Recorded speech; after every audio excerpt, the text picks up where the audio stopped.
صلاة من ركعتين في ليالي القدر، في ليلة 19 وفي ليلة 21 وفي ليلة 23 من شهر رمضان. ثواب هذه الصلاة عند الله عز وجل فيها غفران جميع الذنوب لك ولوالديك. ليلة 19 من شهر رمضان هي ليلة الخميس، يعني بعد ما يخلص نهار الأربعاء اليوم تأتي ليلة الخميس. وليلة 21 هي ليلة السبت، وليلة 23 من شهر رمضان هي ليلة الاثنين.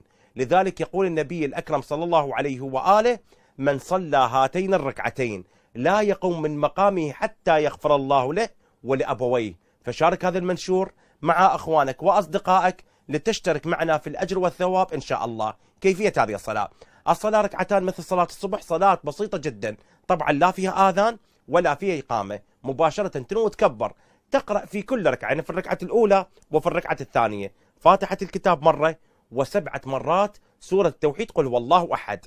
بعد ما تتم وتكمل هذه الصلاة تستغفر الله 70 مرة. بعد ما تتم وتكمل هذه الصلاة تستغفر الله 70 مرة: أستغفر الله وأتوب إليه. يقول النبي الأكرم صلى الله عليه وآله: من فعل ذلك لا يقوم من مقامه حتى يغفر الله له ولأبويه.